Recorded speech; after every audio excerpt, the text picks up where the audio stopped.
explain his, rather pathetic performance by saying that he had a lot of great stuff to say, but nobody could hear it because all the best stuff that he said, well, I had my finger on some mute button, and so nobody can hear him. And, of course, I don't have a mute button. It doesn't exist. I was trying to get the guy to talk. I kept asking him questions. The problem was he wouldn't answer them, at least, with anything relevant. See, the problem with Robert Wenzel wasn't that I wouldn't let him talk.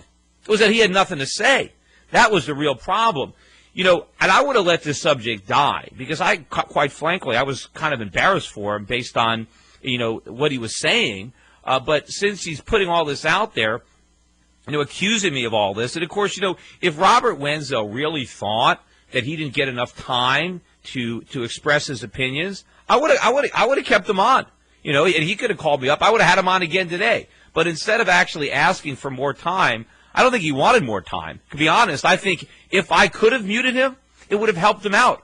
Because the more he talked, the bigger the fool he made of himself. He kept digging himself into a hole. So I don't think he actually wants to be on the show. He just wants to pretend that he has all these intelligent things to say, yet I just won't let him. Well, the problem is he just doesn't have that stuff to say. The reason that he was on the show, my producer invited him on because he wrote an article critical of my support for the Herman Cain 999 plan. And that article was getting some play online, and so we brought him on to defend his position and argue against me. And, of course, my support, if you want to call it that, for 999 is qualified. And, in fact, my article that he was referencing is actually being critical of the 999 plan for the fourth nine. But anyway, his main critique against me was that I thought we'd be better off with a sales tax than an income tax. And he said a sales tax is not a good tax. It's a bad thing. Of course, so is the income tax. My point is that it's not that we have no taxes at all, and I'm arguing that, hey, let's have a sales tax. My point is we already have an income tax that is very destructive. Why don't we get rid of it and have a sales tax instead? Because I think a sales tax does less harm to the economy than an income tax. So I thought we would have that debate, but he refused to have it. I asked him several times, hey, what's better, a sales tax or an income tax? And he couldn't come up with an answer.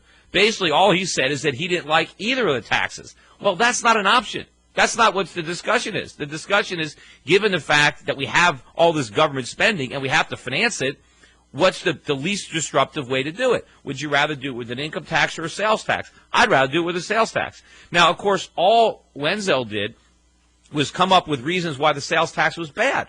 Well, but what about the income tax? You have to look at what it's replacing. Now, his main argument was, well, the sales tax actually hurts businesses because it forces them to cut their prices because people can't afford to pay the higher price because of the sales tax, so it ends up being paid by businesses, and so it hurts businesses. Now, that argument is so simplistic. What it ignores is the fact that when you eliminate the income tax, all those so-called customers now have a lot more money to buy the goods, so they can afford to pay the sales tax because they're no longer paying the income tax. So the whole thing is pointless. And what I also thought was interesting is on his blog, there were people that were critical of me saying, I can't believe Peter Schiff is in favor of a sales tax, so that's big government, he's a statist, I expect more from him.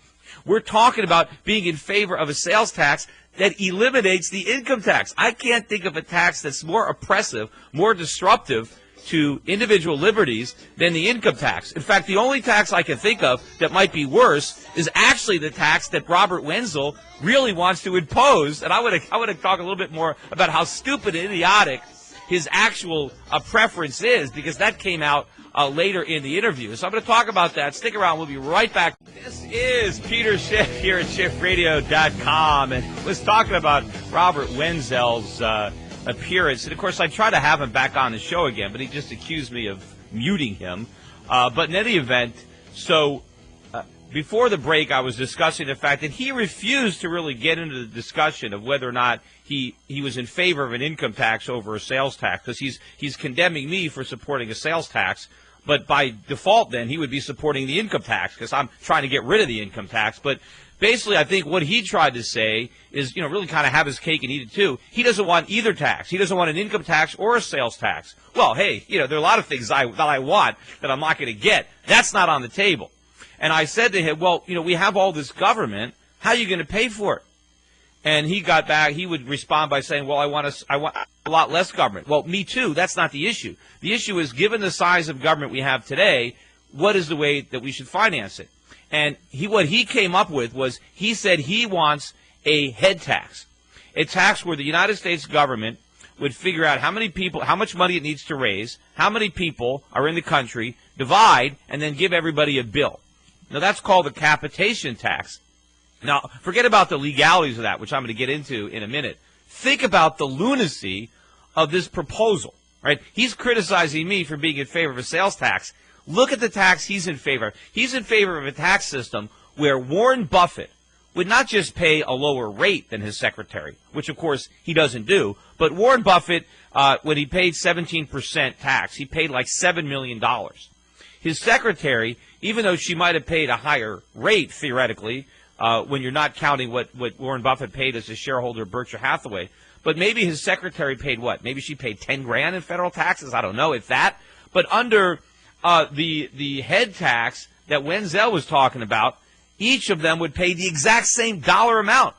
Maybe it would be $20,000 apiece. So Warren Buffett, the billionaire with $30-40 million a year in income, would pay the exact same tax as his secretary, and not just his secretary, everybody. What about the Amish, that are living off the land? They got to pay their $20,000 apiece. Where they don't have any money. What about all the homeless people on the street? How are they going to get their $20,000? They don't even have jobs. They're living in a box. How are they going to pay a head tax? What about little babies that are just born? How are they going to pay the tax? Now, maybe Wenzel would say, well, we're not going to count kids. Well, at what age do you count them? Right, because if you count kids, and somebody that has 3 or 4 kids is going to pay 5 times the tax as Warren Buffett if Warren Buffett has no kids. But if he's going to say we're not going to count kids, well, okay, at what age does your obligation to pay the head tax kick in? I mean, I guess the highest you can make it is 18. After all, that's when you're a legal citizen. That's when you can vote. I think if you made it any higher than 18, then it might be age discrimination. I don't know if you can arbitrarily say you only have to pay the tax if you're 30 or 35. I don't know if you can kick it in then. But, of course, the higher we make the age of exemption, the higher the taxes are for everybody else. But let's say, you put the tax in at an 18-year-old. So the minute you graduate high school, you're on the hook for this enormous tax. I mean, the whole thing is preposterous. And think about oppressive. He's talking about a sales tax being oppressive. You can avoid that. You can't avoid this head tax. You have to pay it. And, of course, what happens if you don't pay it? What, do they throw you in jail? I mean, if you're a homeless person, I guess the Amish, they're going to have to give up that whole way of life. They're going to have to start earning some money so they can pay their share of the Robert Wenzel a head tax. But, of course, I also mentioned the unconstitutionality of such a tax. And he doesn't even, and even with the ability to think about it after the fact, he went back and criticized me on his blog, saying I was wrong. I don't know the Constitution. No, Robert is wrong. Not only doesn't he understand basic economics, but he also doesn't understand the U.S. Constitution.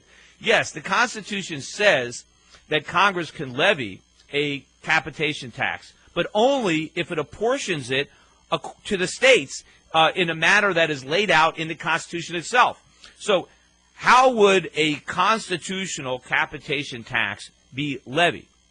What would happen is we would do a census, and let's say California had 10% of the population. And, of course, it includes everybody. It includes little babies, right? Everybody is included in the census.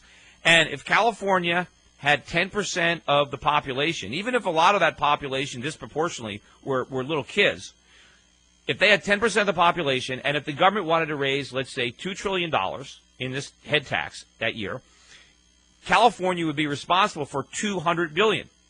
And so the federal government would send a bill to the state of California and saying, you owe $200 billion for the capitation tax. And it would be up to California to collect it any way it could. And after it collected it, it would remit it to the government. That is the constitutional methodology for levying a direct tax, which would include a capitation. The only theoretical exception is the income tax itself, which they amended the Constitution for in 1916, theoretically, to get around that requirement. Now, that's a whole other discussion legally, whether or not they actually did or not, but that's the only tax that can avoid this. So the type of tax that Wenzel is talking about clearly would have to be levied according to the original Constitution. The 16th Amendment does not apply. So the type of tax that he was envisioning is indeed unconstitutional. It would require a constitutional amendment.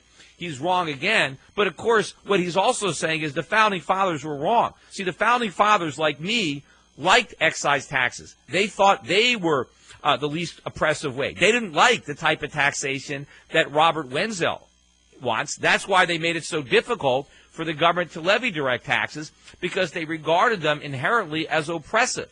Yet, apparently, Robert Wenzel thinks the Founding Fathers were all wrong, that the real oppressive taxes are the excise taxes, and that the government should run entirely on the very types of taxes that the Founding Fathers feared most. Anyway, I guess I don't want to beat a dead horse here on this issue, but if you want to hear the actual discussion, go and listen to Friday's show, and if you don't listen on this website, then I am making a YouTube video of the discussion.